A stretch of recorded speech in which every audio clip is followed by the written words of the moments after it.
Allahabad high court का बड़ा फैसला। यूपी के 4 मेडिकल कॉलेजों में आरक्षण आदेश हुआ रद्द। 10,000 से ज्यादा मेडिकल छात्रों का भविष्य अब संकट में और अब इस पर सियासी घमासान। नमस्कार, मैं हूं आपके साथ सोनाली और आप देख रहे हैं द न्यूज पॉइंट। जी हां, आप अखबार की ये कटिंग देख रहे हैं जिसमें साफ लिखा है कि कन्नौज, अंबेडकर नगर, जालौन और सहारनपुर के मेडिकल कॉलेजों में लागू विशेष आरक्षण व्यवस्था को हाईकोर्ट ने निरस्त कर दिया है। ये वही आरक्षण फॉर्मूला था जिसके तहत वंचित और हाशिए पर पड़े समाज के बच्चों को मेडिकल शिक्षा में बराबरी का मौका मिल रहा था। लेकिन अब अदालत के इस फैसले के बाद सवाल उठ रहा है कि क्या अनुसूचित जाति और वंचित समाज से डॉक्टर बनने का सपना छिन जाएगा। ये सवाल अब सोशल मीडिया पर भी ट्रेंड कर रहा है और चर्चा का विषय भी बना हुआ है। अब इस मामले को लेकर भीम आर्मी चीफ चंद्रशेखर आजाद ने इस फैसले को संविधान और सामाजिक न्याय पर सीधा हमला बताया है और सरकार से तमाम सवाल किए हैं। उस तबके के लिए आवाज भी उठाई है जिसे वाकई में हक मिलना चाहिए।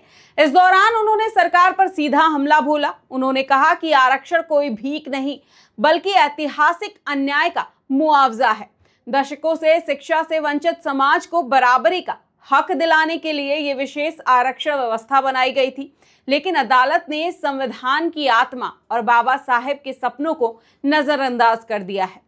इसके आगे पूर्ववर्ती यूपी सरकार ने विशेष ग्रांट कंपोनेंट के तहत उत्तर प्रदेश के 44 सरकारी और ऑटोनोमस मेडिकल कॉलेज में से सिर्फ 4 मेडिकल कॉलेजों कन्नौज, अंबेडकर नगर, जालौन और सहारनपुर की कुल 340 सीटों पर एक आरक्षण फॉर्मूला लागू किया था ताकि हाशिए पर पड़े समाज के बच्चे भी डॉक्टर बनकर समाज में बराबरी का स्थान हासिल कर सकें। लेकिन अब माननीय इलाहाबाद हाईकोर्ट ने लखनऊ खंडपीठ ने मेडिकल कॉलेजों की इस विशेष आरक्षण व्यवस्था को रद्द करके सीधे अनुसूचित जाति के अधिकारों पर हमला कर दिया है। वहीं उन्होंने इस मुद्दे को लेकर सोशल मीडिया एक्स पर एक पोस्ट किया है जिसमें उन्होंने सीएम ऑफिस यूपी को टैग किया है और लिखा है कि Azad Samaj party CM office Uttar Pradesh से मांग करती है कि अगर वो सच में अनुसूचित जाति के हितैषी हैं तो इस फैसले के खिलाफ तुरंत सुप्रीम कोर्ट में अपील करें और मेडिकल शिक्षा में वंचित समाज का हिस्सा सुरक्षित रखें। उनका ये कदम ही बाबा साहेब भीमराव अम्बेडकर को सच्ची श्रद्धांजलि होगी। इस दौरान चंद्रशेखर सरकार को चिताते हुए भी नजर आए। उन्होंने कहा कि अगर उत्तर प्रदेश सरकार इस प्रकरण में लापरवाही करती है, अनुसूचित जाति समाज को भी इनका असली चेहरा नजर आ जाएगा।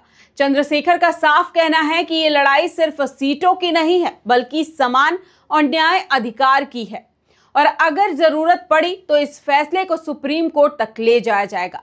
लेकिन इस बीच ये बड़ा सवाल उत्तर प्रदेश की सरकार से है कि अगर वाकई में योगी सरकार अनुसूचित जाति की हितैषी है तो सुप्रीम कोर्ट में अपील कब करेगी और क्या सरकार वंचित समाज के बच्चों को उनका हक दिलाएगी या खामोश रहकर उन्हें मेडिकल शिक्षा से बाहर ढकेल दिया जाएगा।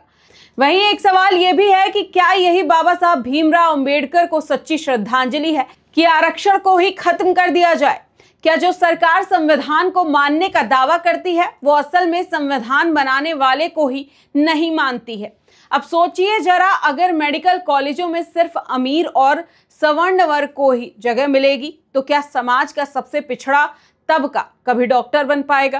क्या सरकारी दावों के बावजूद शिक्षा का दरवाजा सबके लिए खुला है या फिर धीरे धीरे ये दरवाजा बंद हो रहा है? हालांकि अदालत का फैसला आ चुका है, लेकिन अब असली इम्तिहान सरकार का है और सरकार के फैसले का है। आप क्या सोचते हैं इस बारे में? हमें कमेंट बॉक्स में जरूर बताएं और ऐसे ही अपडेट्स के लिए देखते रहिए द न्यूज पॉइंट।